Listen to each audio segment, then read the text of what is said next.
let's keep going with our chapter. We are on 15.6, I think.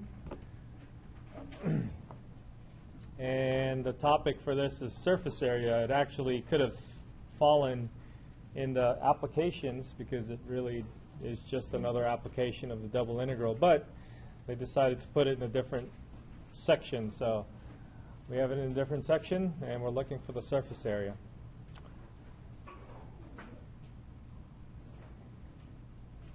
The surface area. We were able to find surface areas in Calc 2 somehow, as long as it was a volume of revolution. But now we're talking about surfaces that aren't necessarily volumes of revolution, just pieces of it. And so we want to know how to find these surface areas. And what we're going to do is we're going to try to see if we can derive it and then come up with a formula for this and then do some examples. And I think after we do that, we can backtrack and take a look at some of the stuff that we've done so far. Have you guys been working on homework, or is that saved up until like the day it's due and you just cram on that Sunday or whatever it was? No. Oh, the times haven't changed yet from, I haven't adjusted them? Okay. All right, well, you'll have some homework due sometime soon. So 15.1 and 15.2, 15.3, I think those should be due on Sunday at least. And then the stuff that we're doing this week, the polar coordinate stuff, will be due the following Sunday. So I thought I had already assigned those. Okay, we'll work on that. So, surface area.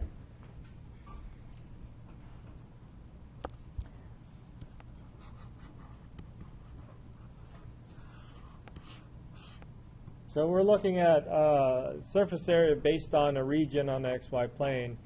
And the way we've approached integrals is that we've always partitioned them. In Calc 2, we just partition them along one axis. In Calc 3 now, we partition them. I guess I should have done this in red. We partition a two-dimensional area. And then we focused on one particular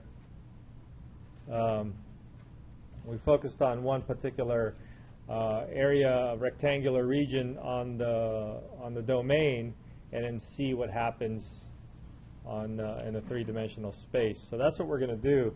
We're going to take a look at this rectangular area here. We'll call it R sub ij, like we've done before, and we're going to project that up here on top. And we'll see if we can blow that up. So we'll take this.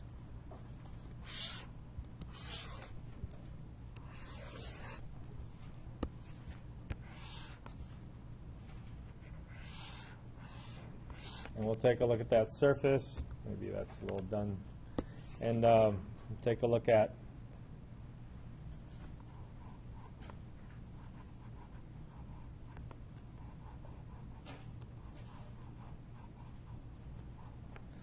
one piece of that. Maybe I'll make it bigger since it is getting blown up anyways, right? So the point that I'm trying to make here in this particular drawing is that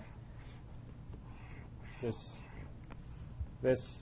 piece that's been projected up onto the surface, although the piece on the domain is rectangular, when it gets projected up on the surface, it may not be rectangular anymore. But that's okay because, you know, the closer we get this, the flatter it's going to look.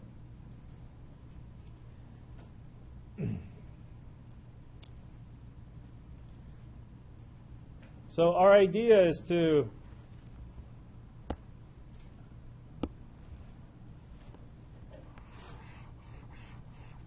use approximations.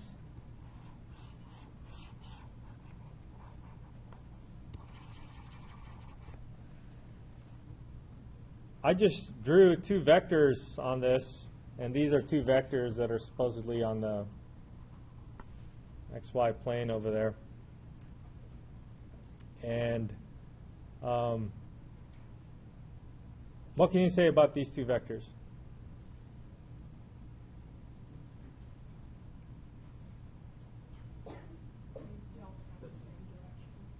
They don't have the same direction.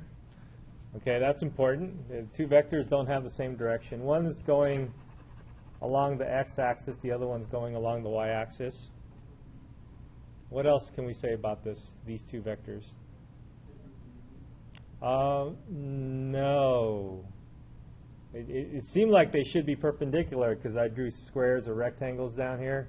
But when they get projected up here, if you look at it from the top, they're perpendicular two-dimensionally. But if you throw in a third dimension there, it may not look perpendicular. It may not be perpendicular anymore. Okay, but from the top, they're perpendicular. Okay. Three-directional. It's what? They have an ijk, so these vectors are three-dimensional vectors. Anything else? It's what? Maybe not. They may not have the same length. So they may not be perpendicular. They may not have the same length. They're connected through the same point, although vectors, we can move it around. But in this particular case, I'm trying to illustrate that they're coming from the same point. Anything to do with a surface? What can you say about the relationship between the vectors and the surface? It's what? It's tangent. It's tangent to the surface. Okay? Was that what you were going to say? What were you going to say? Oh. They're tangent to the surface. So these two vectors are tangent to the surface.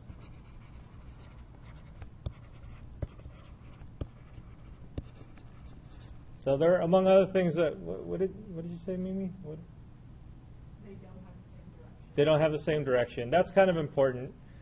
And then they're not quite perpendicular, and they may not be the same length. But we know that they're tangent to the surface. Okay?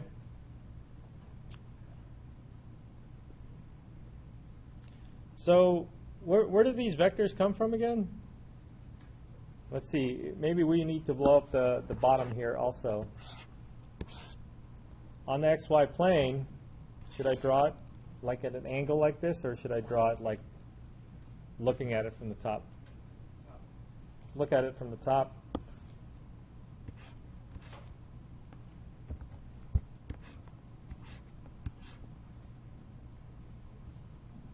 Looks like a tic-tac-toe.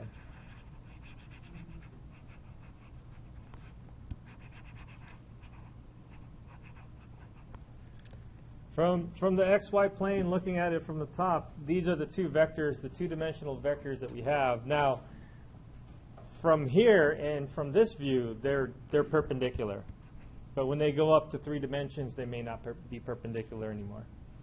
Okay, so these two vectors are not the same vectors, but they are vectors that have gone up there that became perpendicular, that were perpendicular down below, but up there they may or may not be. So what would be a good name for these vectors down here on the xy plane? Look at where they came from. They came from a grid, right? A partition of our domain. What? I and j? No, because they may not be the same length, so I can't just call it one I and one j. Now think integrals. What? Think integrals. Partition.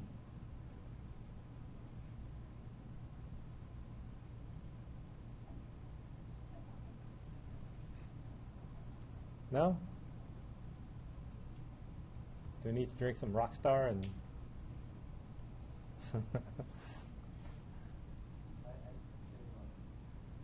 well, these are going in the I direction and j direction. I can accept that, but they're not unit length, so they're not length 1, so I wouldn't just call them ij.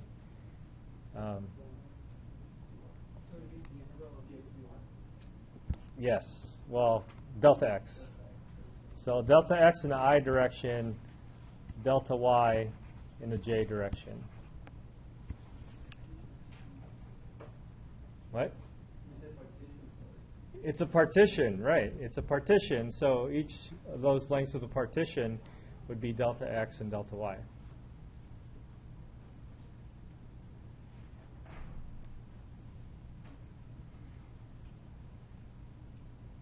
So what we're going to do is we're going to send these vectors up on the surface, and we want those vectors to be tangent to the surface, going in a particular direction. So, any ideas what these vectors can be called, or what these vectors might be?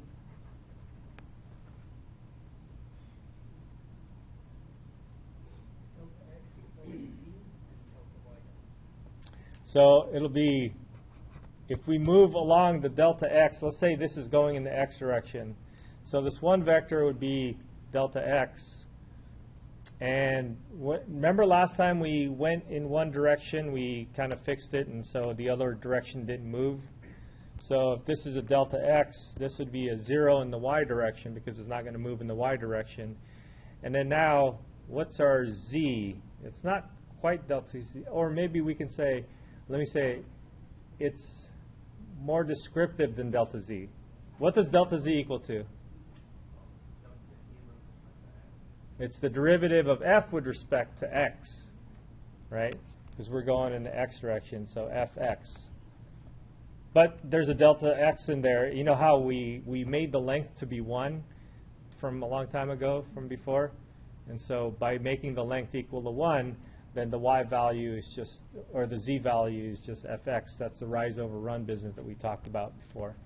But now, since the length of this is not necessarily equal to 1, it's equal to delta x, then we should compensate with that delta x also. I mean, if we factor out a delta x, you'll see that it's just 1, 0, and f sub x, which is what we've seen before. Does that make sense? How we got that? Yeah. Okay. I guess if it doesn't really matter, because we'll end up with a formula, and that's all you really need to know. But it would be nice to know all the steps. For this particular scenario, I don't really care about the derivation of this. I'm just doing it because it's fun. All right, the other one is assuming that the other one's moving along the x, this one's moving along the y, so the x is fixed. So that would be a 0 for the x, and then we got a delta y. That's how much it moves in the y, so we got f sub y, delta y. Can you guys read that? There's a y in there somewhere.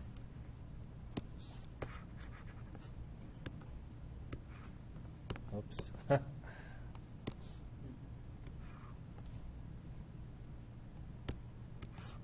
What was I going to write? Oh, f sub y times delta y. I'm not being too specific on, technically this is evaluated at some point, and the point that we would evaluate it would be some random point within that partition. So x sub I star and y sub j star and stuff like that. But I'm not too concerned about that right now. Okay. Now, I drew these vectors without really thinking about this from the beginning, but in terms of estimating the area of a surface, what would be a good approximation for estimating the area of the surface? That's not a very good question. But if you have the answer, you know what I'm talking about? Imagine you want to find the surface area of the Earth. Earth is a pretty big place. And so you would probably find the surface area of something, right? Let's say you want to find the surface area of the United States. You would probably take a surface area of like a piece of land in California or something like that.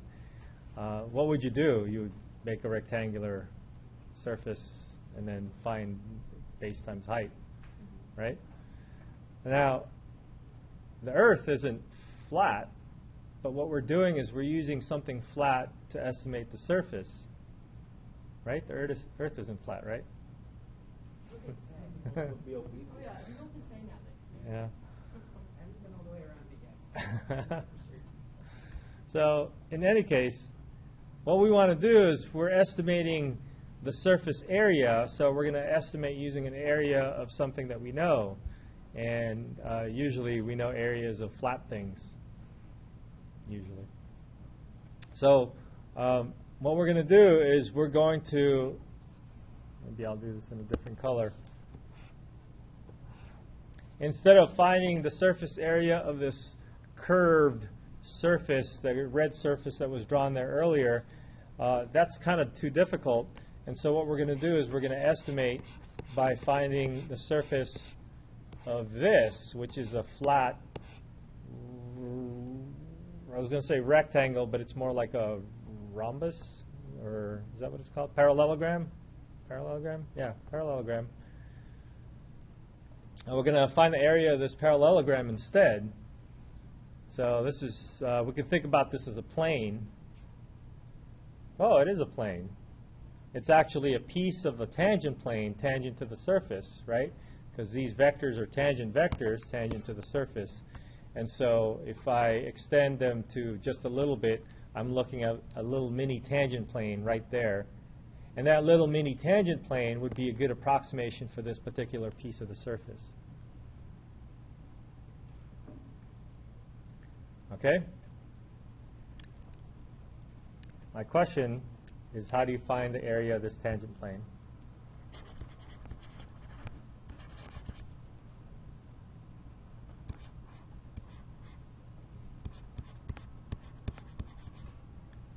What's the area of this parallelogram?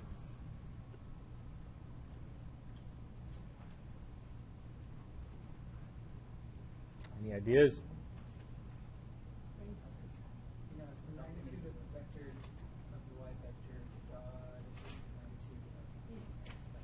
Close. That's closer. We're getting warmer. Aaron's got the lead on this. You cross them and take the magnitude. You just guessed. No, I was thinking that area of the triangle that we did. Yeah, so the area of the triangle is you took the cross product of the two vectors, and then you took half of it. But if you want the whole parallelogram, it's really just the cross product. So the area of this rectangular region is actually the cross product of those two vectors. I didn't name the vectors, so I'm just going to say two vectors. Oh, but we do have what they are. We have these things, right? Let's see. We have, oh, not just the cross product, but also the magnitude. Let's take the magnitude of this. Is that okay? Instead of saying magnitude of the cross product of the two vectors. So it's delta x, comma 0, comma f sub x, delta x cross with 0, comma delta y, comma f delta y.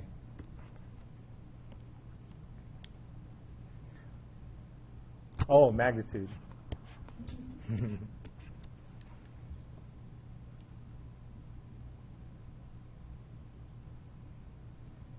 All right, looks good. So let's work this out a little bit. I was going to use an expression. I had a teacher in college who, whenever he talks about doing some algebra work and stuff, he said, "Let's massage this a little bit." Massage. Anybody take computer science? I eventually studied this guy named Huffman. He discovered the Huffman code, and he was actually my professor back in Santa Cruz. Yeah. So he had a license plate that says finite on it. I don't exactly know. I mean, I should know. He talked about it in class, but I didn't take him for that particular thing. It was a more advanced computer science topic, and it was math methods and computer science is what I took. So we learned about this omega world. I think it was called the transformation, Fourier transformations. Yeah. Anyways, let's come back to this. Let's massage this a little bit. And one thing we can do with some of these properties with cross products and dot products that we hardly ever use is that we can think about the delta x as a constant, as a scalar. It's just a scalar, and it ends up being a constant anyway. So let's think about taking the delta x out.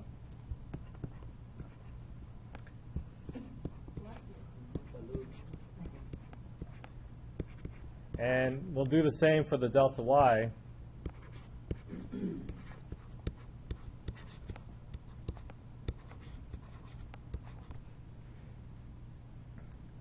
And when you're doing a cross product like this, these constants can really just come out all the way out. So delta x, delta y, constants, and then just take the cross product of the other two things.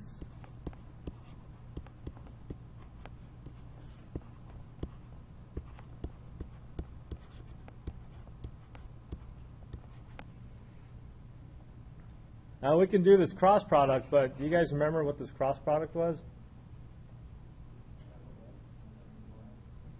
Oh, nice. Look at that. Fx, Fy, -1. Yeah, it's still a magnitude.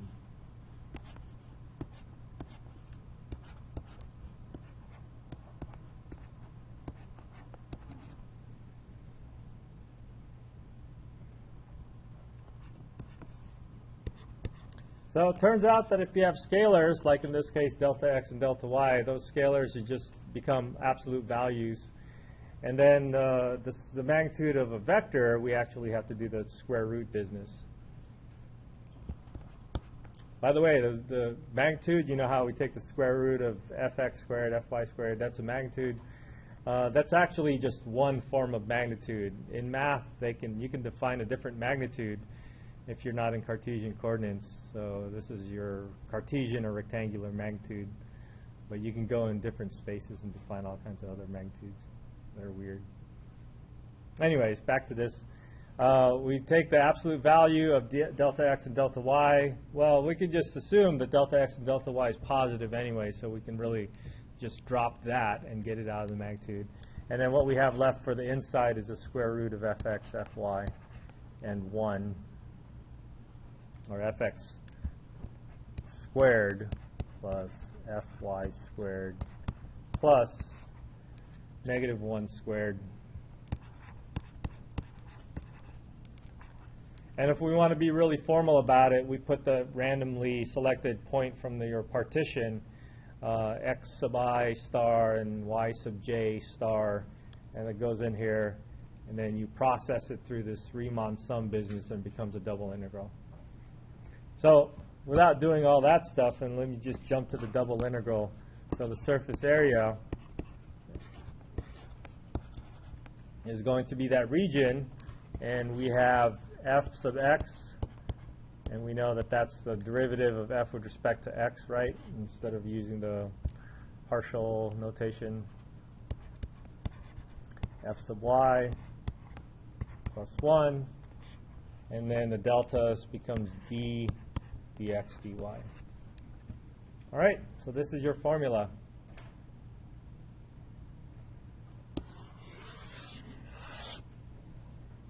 So that's a half hour that I could have just given you the formula and we could have been doing examples already, but yeah, it was fun.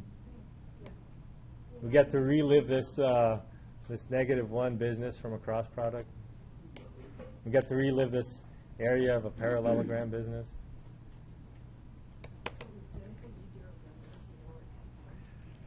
Yeah, hopefully.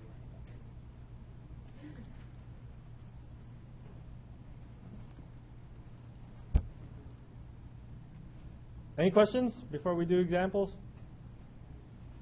All right, let's take a look at some examples. Let's see if I can steal some examples from the book. What do you call it? A book? And this will remind us how to attack double integrals, and there's going to be some polar coordinate problems here as well. So can remind us how to redo polar coordinates. Let's take a look at number 1. That's always a good place to start, right?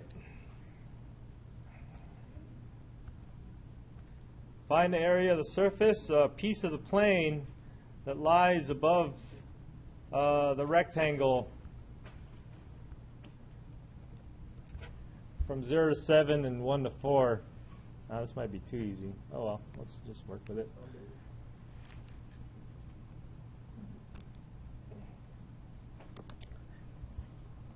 So let's take a look at our surface, and we're finding the surface area, a piece of the surface, and out of just this square from 0 to 7 and 1 to 4. So we can look at z as your f of x function, or f of xy function. And so we need the components of that, the partial derivatives of that. So f sub x is going to be just a constant 3, and then f sub y is a constant 2. And then our region here can be described with a constant limits. That's nice. We should expect, by the way, whenever we have constant limits in Cartesian coordinates, you know that this is going to be a rectangular region. When we have constant limits for polar coordinates, we should expect, polar regions with circles centered around the origin. So circles are washers, I guess disks are washers centered around the origin, or pieces of that. So our y goes from 1 to 4, and our x goes from 0 to 7. And so that's all there is to it. Let's throw it into the formula. We have a double integral from, with respect to y. The square root of fx is 3, and then we'll square that. Fy is 2, we'll square that. And 1 is just 1, tagging along. And we have dy, integrating with respect to y from 1 to 4. And then we're going to integrate with respect to x, dx from 0 to 7. This is a constant. Let me show you how I would do this integral. I would figure out what this constant is, and then take it outside. So this is 9, 10, 14. Did I do that right? Square root of 14. So I have a square root of 14 outside. And then after I take that out, I don't have any x's or y's, so I can, literally take the inner integral out, and then I have a couple of integrals that I'm doing. So I have an integral from 0 to 7 with respect to x, and then I have another integral from 1 to 4 with respect to y. So I have a square root of 14. This is just 7 minus 0. And this is 4 minus 1.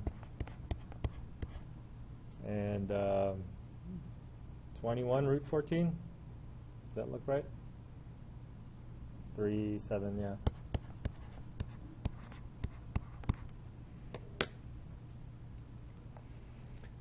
Okay, so some of these moves allow you to get through the integral quicker instead of looking at an iterated integral.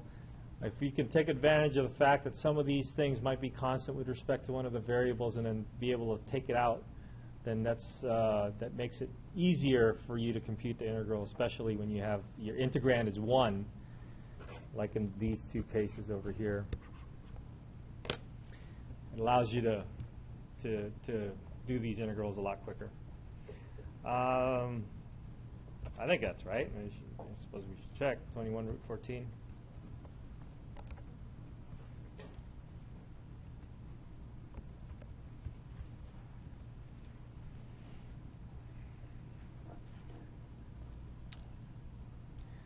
So, yay. The next one is good too.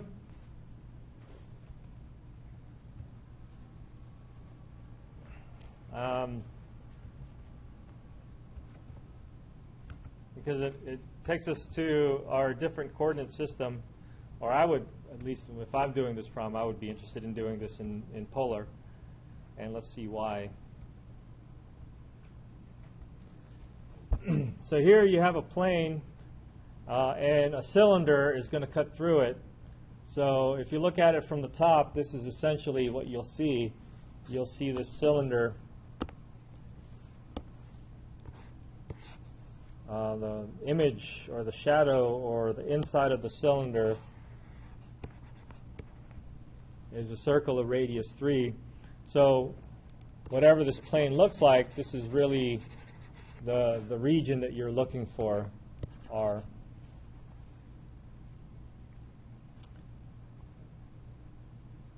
Let's see if we can do this. I'm not going to try to precisely draw the plane, but let's just pretend that we know what the plane looks like up in space.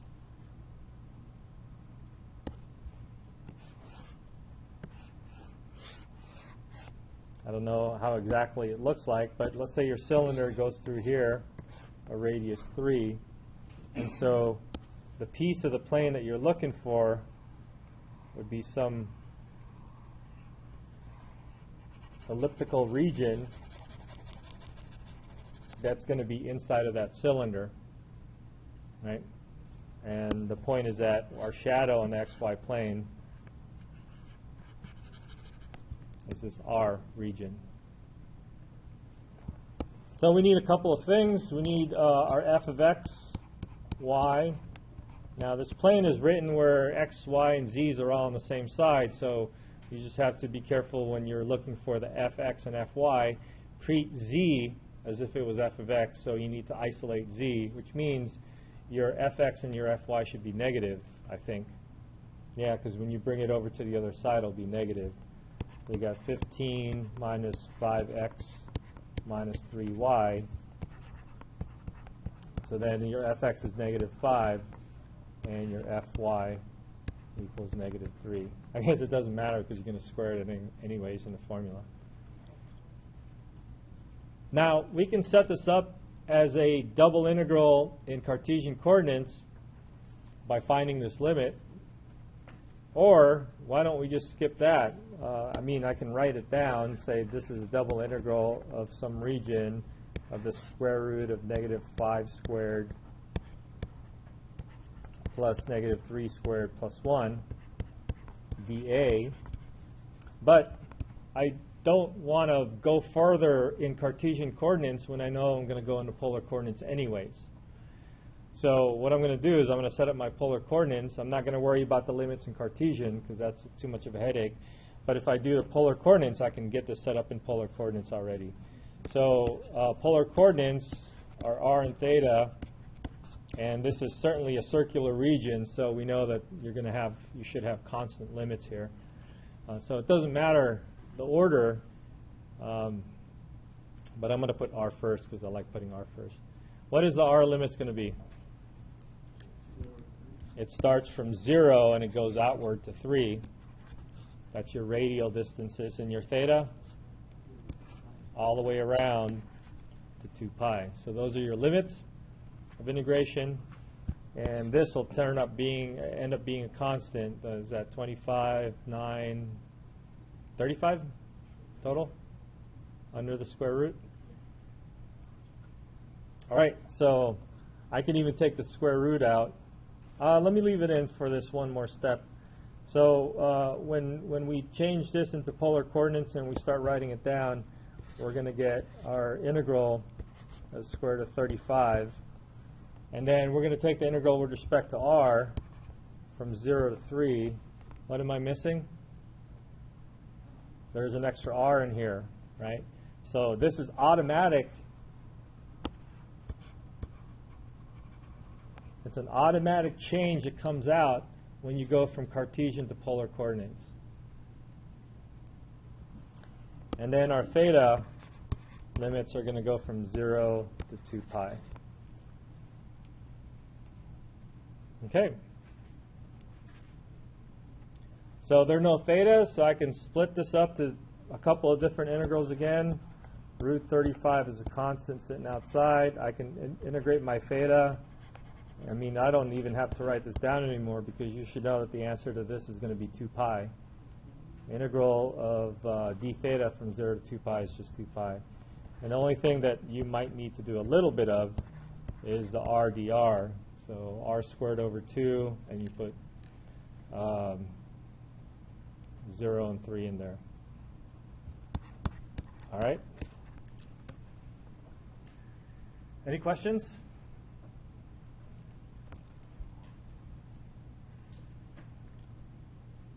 Now these are nice derivatives. You see our biggest problem here for the integral is when this integrand has x's and y's, and then it's going to be hard to simplify and factor and things like that. So some of these could be impossible to do. So let's take a look at some that are going to be a little bit more challenging. Oops.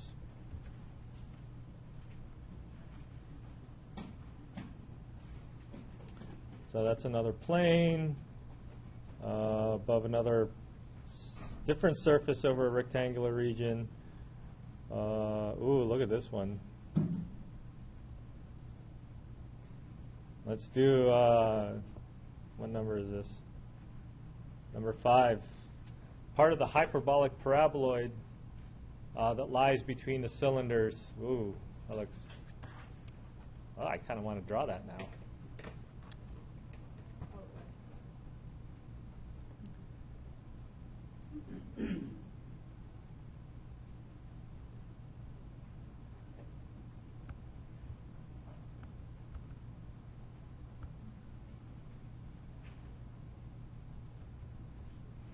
So our function f of xy is going to be it's going to be y squared minus x squared. And then our region down below is going to be a washer. It's between two cylinders, so you want the space between two cylinders. So it's going to be that space between them. So we got a circle of radius 2 in this first one, x squared plus y squared is equal to 4. And then you have x squared plus y squared is equal to 16, which is a circle of radius 4.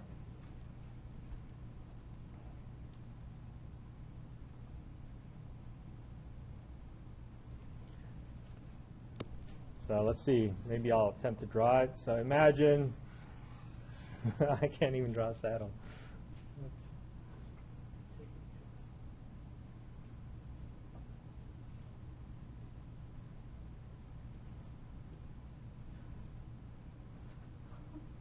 I don't know what that is.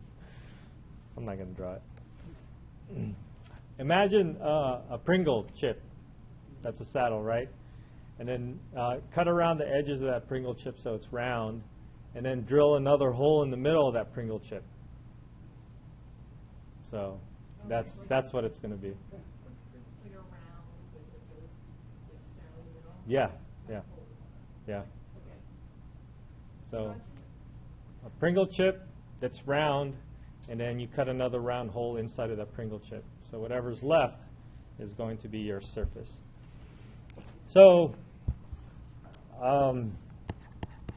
let's take a look at how this is going to play out in terms of our formula. We need our fx and fy, and z is already solved for, so we just need to get our fx. It's negative 2x. Your fy is positive 2y. And so that's going to go into the function as something. Our region here is the washer between 2 and 4, radius 2 and radius 4. So as difficult as that might look like in Cartesian coordinates, when you do this in polar coordinates, we're going to have nice constant coefficients or constant limits. So our r goes from where to where? Our radial distance goes from 2 to 4, and our theta, since we go all the way around, goes from 0 to 2 pi. All right, so now what happens in the integrand? When you put this into the integrand, we have the square root. I'm not going to put the integral yet, so I'm just going to see if I can simplify this as much as possible. We have the square root of fx. It's going to be positive, so I'll just call it 2x squared. This 2y squared, that's fy, and then we have another 1 outside. So it looks like there's a 4. And since you're going to get ready to go polar anyways, we're going to take the 4 out, and then whenever you can, and looking ahead into a polar coordinate, you want to see if you can collect as many of the x squared plus y squareds, because you know that you can replace that with r squared. So that's your integrand. And we can set this up initially as a double integral in Cartesian over that region.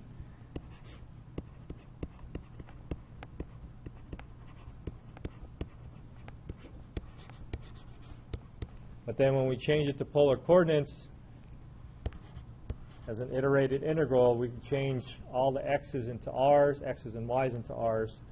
You get 4r squared plus 1, so the x squared plus y squared becomes r squared. And then outside of that square root, and within the integral, you have the extra r. That's just built in. And you're going to integrate with respect to r, going from 2 to 4, and then with respect to theta, going from 0 to 2 pi. So again, you can take this integral outside of the d theta integral, so you have two integrals that you're multiplying. So the d theta integral is going to be 2 theta times whatever the integral of this is, which looks like it's just going to be a simple u substitution, right? U equal to the thing under the square root, and then you have the r's will cancel. Okay?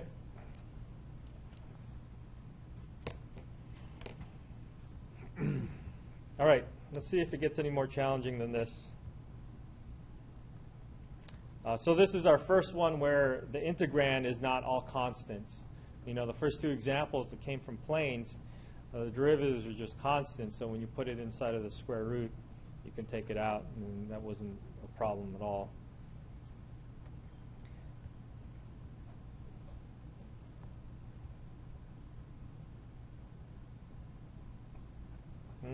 This one's going to be the same.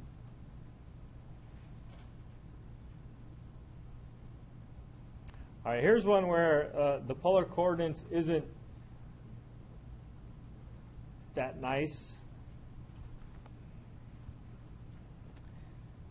Number 7, the area of the surface, that's part of the sphere, and then they gave an equation of the sphere. You have an a here, a squared instead of an actual constant number. And then there's a cylinder, but the cylinder is x squared plus y squared is equal to a times x. So that makes this a little bit trickier. So this is not a nice circle centered around the origin. So whenever we're dealing with things that are not nice circles centered around the origin, I still may want to use polar coordinates, but I probably won't have constant limits anymore. So let's see how this thing is going to look like. Within the cylinder, let's figure out what the cylinder looks like flat on the xy plane. Let's look at it from the top view. I think I want to draw it like this. So this is x squared minus ax plus y squared is equal to 0, and then I would probably multiply by, or add and subtract a squared, 1/2 a squared. And you take half of that, and then so you get 1/2 a squared, 1/4.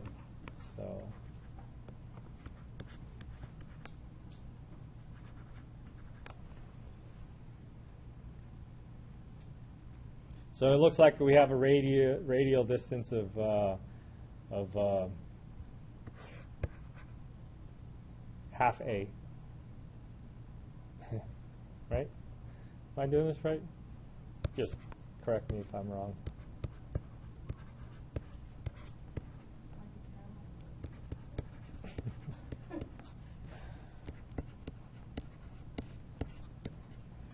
So if you write it like this, you know, our back in our what is it, the conic section, where you have to complete the square. If you write it like this, the center point is going to be 1/2 a, comma 0, And so we can assume that this is A over here. And so this is a circle centered here with radius 1/2 A. So 1/2 A to both sides, you're going to get, maybe I should put that point closer.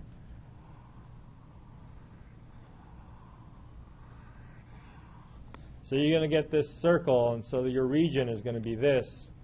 And now imagine in 3D,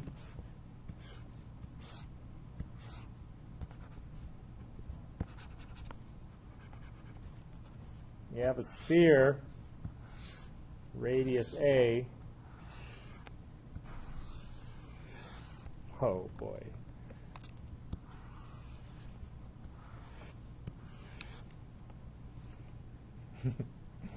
And along the x-axis,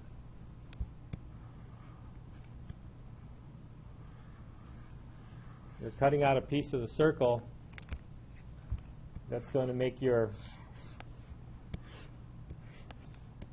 cylinder. And so what you have is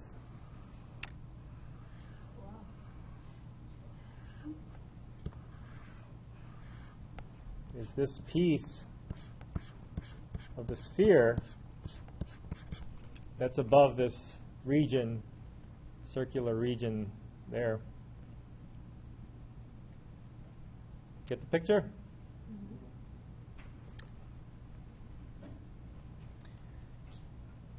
All right. So the big issue still, I think, is the region, and we'll get to the region in a minute.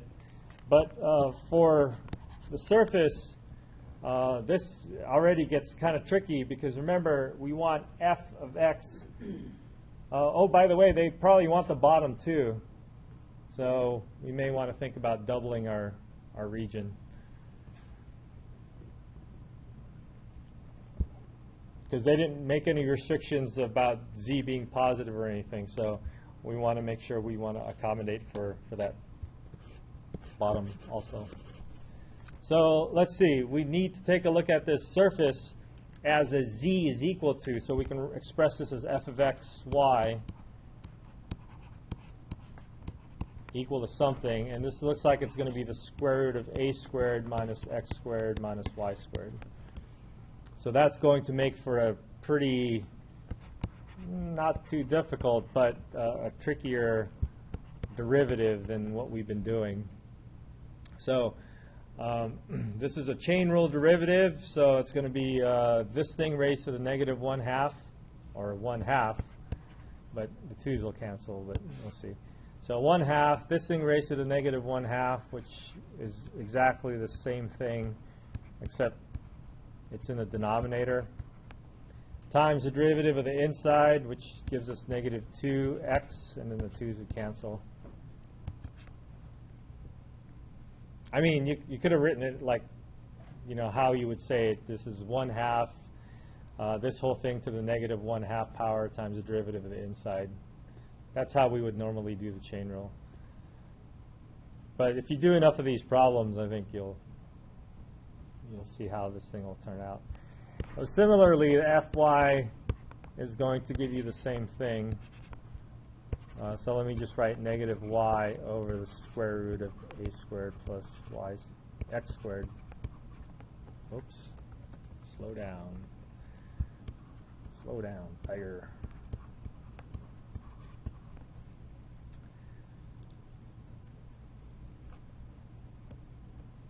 Now let's square both of them and put it under a square root. If I square both of them, I'm going to get squared, and then this is under a square root. So I have x over a minus x squared minus y squared. Actually, it's x squared, right? Plus y squared over the square root of this thing squared, which is going to be the square root gone, plus 1. And you might be interested in finding common denominators to see if you can work this out.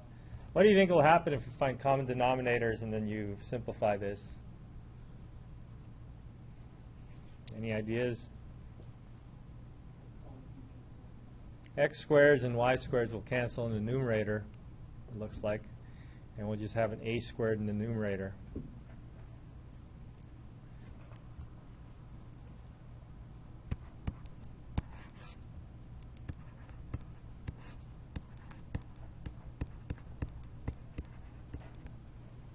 So this is nice.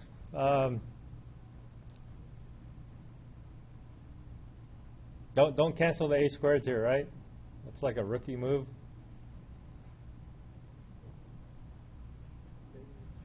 Only algebra students do that. I've had some Calc 1, 2 students do that, but you guys aren't going to do that, right? I hope not. It's too late. You already did. All right. So I think this is about as simple as we can get it. Aside from taking the, I guess we can do one more step.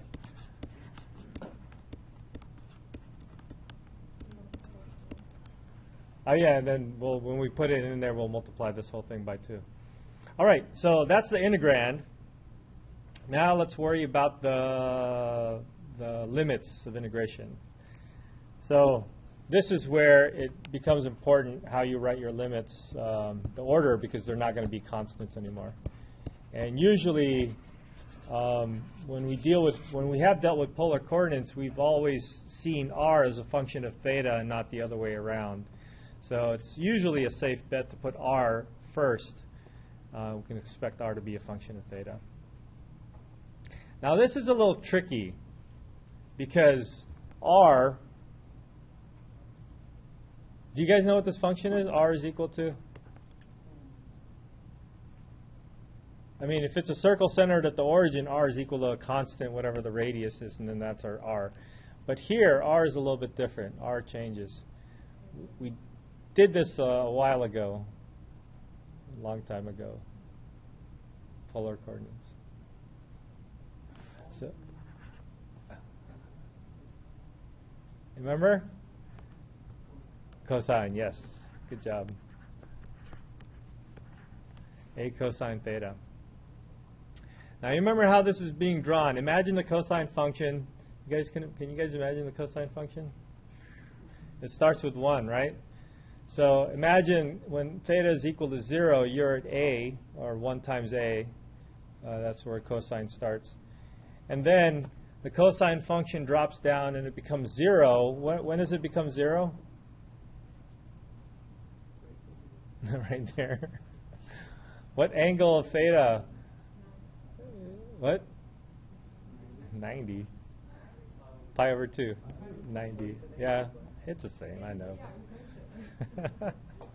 So 90 degrees, if you're physics, or if at pi over 2, we are at 0.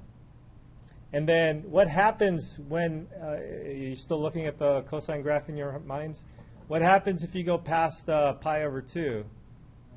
It goes negative, right? So you're kind of pointing in this direction, and then you're drawing your polar coordinate graph on the other side.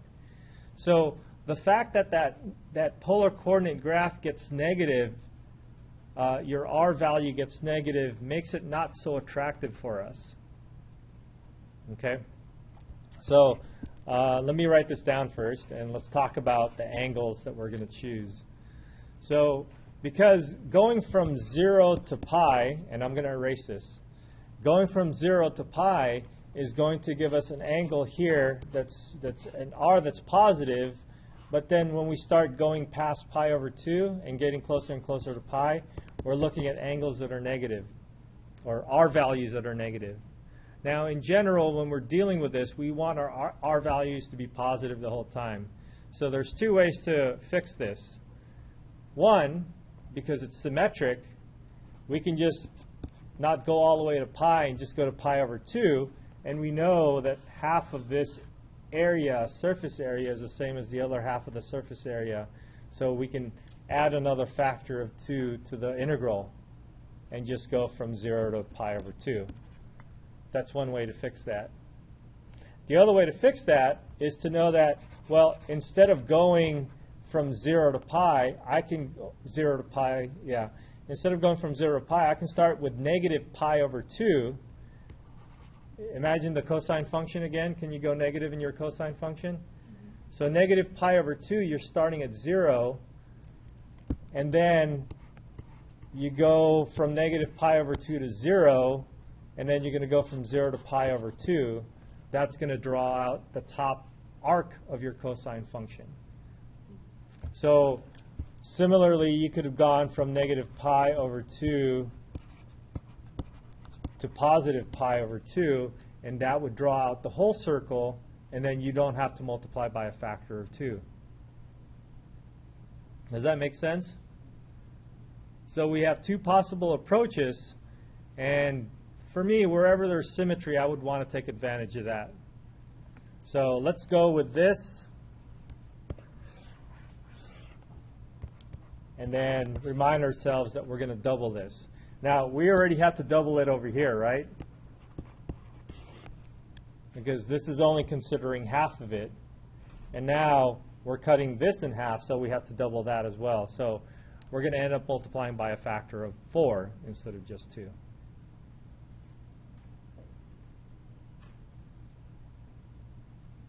Okay? Just throwing you guys off this whole drawing.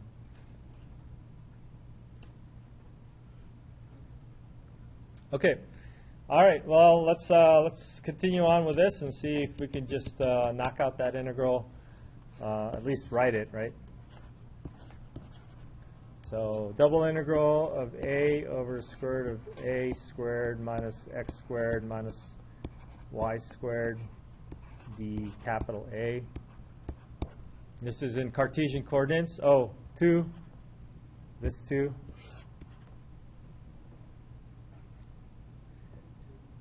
And so now let's rewrite this and change this into polar coordinates. And our a is a constant. Square root of a squared is a constant. X squared plus y squared is r squared. They both have negatives, so that's r squared. And then we got an r out here. So this is going to be an easy u substitution integral again. Dr. And our r goes from 0 to a cosine theta. Now here, because there's a cosine theta involved here, we're not going to be able to take this integral outside of our theta integral.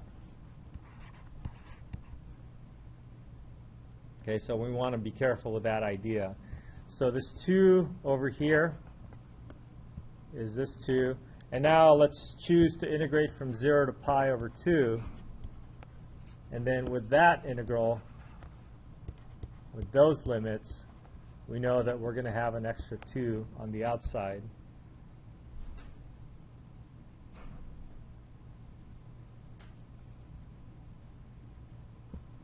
So yeah, be careful. This integrand here has a cosine in it, so I'm not going to be able to take this outside of this cosine integral because this is dependent on that cosine function, the theta.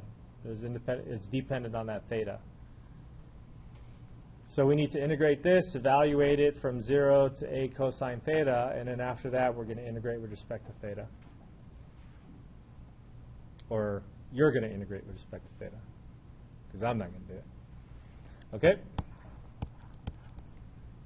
So it's about time we came up with another example that didn't have constant limits for the polar coordinates, but here's a good example where it's not constant anymore.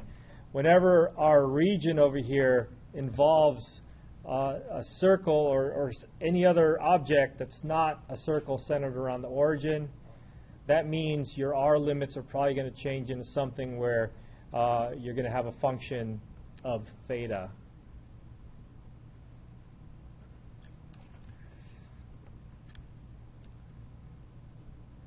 Okay, so whatever this is going to be the area after we multiply everything by 4. We're going to get the total area that's on top and in the bottom. Any questions? Excuse me. That was a cool example, huh? All right, so think about other polar coordinate graphs. Cardioids, those leaves and stuff like that. Those are all possible functions, r functions of theta, that could come up in these scenarios where you have double integrals. Yeah?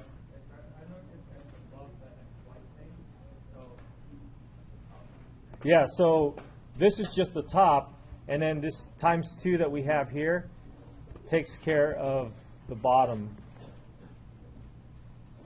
Because did they say just the top in the problem?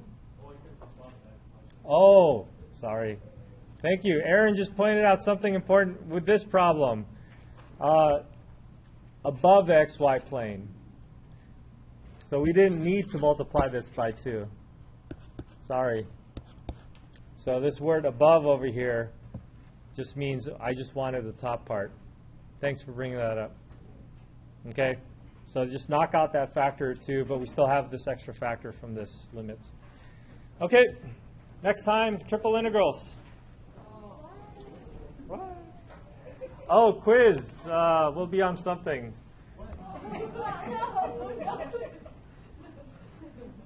Tomorrow? No? Oh, yeah, your midterm was scheduled for next week, but I think that's going to be pushed to Monday of the following week. Then we'll have it on Thursday? Yes, yeah. Oh, wait, early Thursday or later Thursday next week. No, Monday. You're maybe I should stop recording.